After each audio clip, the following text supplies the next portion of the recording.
Johnny master police custody ఇవాళతో ముగియబోతోంది. విచారణలో బాధితురాలపై జానీ మాస్టర్ తీవ్ర ఆరోపణలు చేశారు. ఆమె తనను వేధించిందంటున్నారు జానీ. పెళ్లి చేసుకోవాలని తనను బలవంతం చేసిందంటున్నారు షేక్ జానీ అలియాస్ జానీ మాస్టర్. ఆమె నా దగ్గరకు వచ్చి పరిచయం పెంచుకుంది. ఆమె టాలెంట్ గుర్తించి అసిస్టెంట్ కొరియోగ్రాఫర్గా ఆ యువతికి అవకాశం ఇచ్చాను అంటూ పోలీసుల ప్రశ్నలకి జానీ మాస్టర్ చెప్తున్నారు. అయితే సరైన సమాధానాలు ఇవ్వనట్టుగా తెలుస్తోంది. కస్టడీ ముగిసిన వెంటనే ఉప్పరపల్లి కోర్టులో జానీ మాస్టర్ను పోలీసులు ప్రవేశపెట్టినారు. మొత్తం మీద Shaik Jani alias Jani master custody ఇవాళ ముగియబోతుంది. దీంతో ఆయన కొన్ని ఇంట్రెస్టింగ్ ఆరోపణలు బాధితులపై చేసినట్టుగా తెలుస్తోంది. ఆమెని తనను వేధించినట్టుగా జానీ చెప్తున్నారు. పోలీసుల విచారణలో ఆమెపై తీవ్ర ఆరోపణలు చేశారు. ఆమె తనను పెళ్లి చేసుకోవాలని బలవంతం చేసిందని, తన దగ్గరికి వచ్చి తానే పరిచయం చేసుకొని తనపై ఇలాంటి అభాండాలు వేస్తుందంటూ జానీ మాస్టర్ చెప్తున్నారు. కేవలం ఆమె టాలెంట్ గుర్తించి మాత్రమే ఆమెను అసిస్టెంట్ కొరియోగ్రాఫర్గా అవకాశం ఇచ్చాను తప్పించి ఆమెపై ఎలాంటి వేధింపులకు తాను గురి చేయలేదంటూ జానీ మాస్టర్ పోలీసులకు చెప్తున్నట్టుగా తెలుస్తుంది. అయితే పోలీసుల ప్రశ్నలకు సరైన సమాధానాలు జానీ ఇవ్వడం లేదని తెలుస్తుంది. ఇక కస్టడీ ముగిసిన వెంటనే ఉప్పరపల్లి కోర్టులో జానీ మాస్టర్ను పోలీసులు ప్రవేశపెట్టబోతున్నారు. ఎస్, దేవిక జైన్ అవుతున్నారు. దేవిక, జానీ మాస్టర్ కస్టడీ ఇవాళ ముగియబోతోంది. Shaik Jani alias Jani master. So పోలీసులు ఉప్పరపల్లి కోర్టులో ఎప్పుడు ప్రవేశపెట్టబోతున్నారు, ఏం జరగబోతుంది?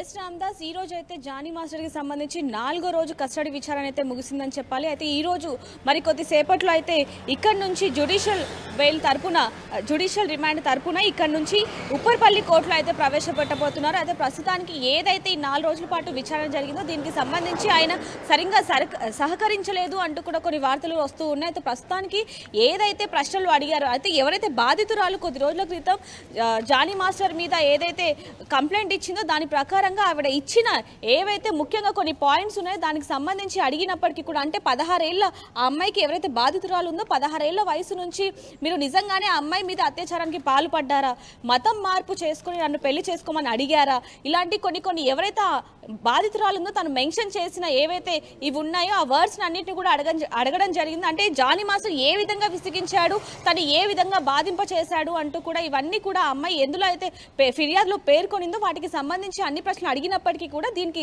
జానీ మాస్టర్ మాత్రం పొంతలే లేని సమాధానం ఇస్తున్నారు అంటూ కూడా మనకు తెలిసింది. అయితే ప్రస్తుతానికి మాత్రం వీటికి సంబంధించి ఏవైతే ప్రశ్నలు అడిగారో దానికి ఏ విధమైన సమాధానం కూడా సరిగ్గా ఇవ్వలేదనేది తెలుస్తుంది. అందులో భాగంగానే నిన్న జరిగిన విచారణ ఏదైతే ఉందో దానికి సంబంధించి ఎవరైతే బాధితురాలు ఉందో తనే నన్ను బాధింప చేస్తుంది అంటూ కూడా రివర్స్లో స్టేట్మెంట్ అయితే ఇవ్వడం జరిగింది. దీనికి సంబంధించి కూడా ఏవైతే కొన్ని ముఖ్యంగా ఉన్నాయో, అంటే ఏదైతే డీ షోకి సంబంధించి తనే నా దగ్గరకు వచ్చి పరిచయం పెంచుకుంది తప్ప నేను ఎలాంటి, అంటే నేనే వెళ్ళి మాట్లాడే సందర్భం అయితే అక్కడ లేదు. అదేవిధంగా తన టాలెంట్, తన డాన్స్ని చూసి నేను అసిస్టెంట్ కొరియోగ్రాఫర్గా తను పెట్టుకున్నాను అంటూ కూడా తను చెప్పడం జరిగింది. ఇంకొక విషయం ముఖ్యంగా ఏంటంటే రామ్దాస్, ఇక్కడ తనే నన్ను పెళ్లి చేసుకోమనింది, తనే నన్ను తనతో ఉండమని అడిగింది అంటూ కూడా ఇక్కడ ఈయన ముఖ్యంగా మెన్షన్ చేశారు జానీ మాస్టర్ అనేది కూడా ఇక్కడ మనకి తెలుస్తూ ఉంది. కానీ బాధితురాలు ఇచ్చిన ఫిర్యాదులో మాత్రం తనకి 16 ఏళ్ళు ఉన్నప్పటి నుంచి కూడా తన మీద అత్యాచారం జరుగుతూ ఉంది, అదే విషయంలో పెళ్లి చేసుకోమని చెప్పారు.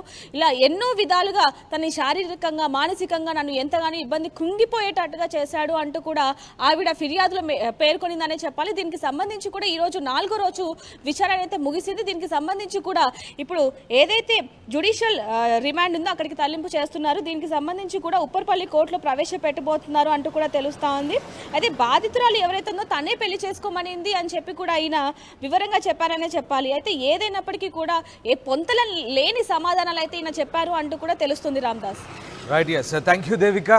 మొత్తం మీద జానీ మాస్టర్ ఫిర్యాదుదారుపైనే ప్రత్యారోపణలు చేస్తున్నారు. ఆ అమ్మాయి తనను వేధించిందంటున్నారు జానీ మాస్టర్. ఇక తాను ఎలాంటి తప్పు చేయలేదని ఆమె తనను వేధించినట్లుగా విచారణలో చెప్పినట్టు తెలుస్తుంది. కాగా జానీ మాస్టర్ అసిస్టెంట్గా ఉన్నటువంటి యువతి ఇచ్చిన ఫిర్యాదు మేరకు అతనిపై ఫోక్సో చట్టం కింద కేసు నమోదైంది. ఈ నేపథ్యంలో పరారులో ఉన్న జానీ మాస్టర్ను ఈ నెల 19వ తేదీన గోవాలో అరెస్ట్ చేసి తీసుకొచ్చారు, రిమాండ్కు తరలించారు. కోర్టు ఆదేశాలతో అతన్ని రిమాండ్ తరలించారు.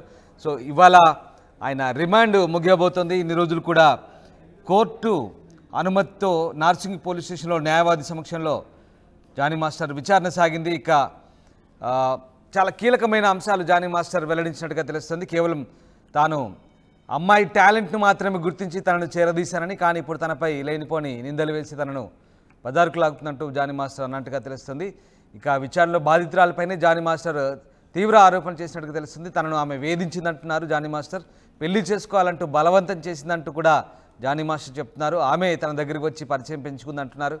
కేవలం ఆమె టాలెంట్ గుర్తించి మాత్రమే అసిస్టెంట్ కొరియోగ్రాఫర్గా తనకు ఛాన్స్ ఇచ్చినట్టుగా జానీ చెప్తున్నారు.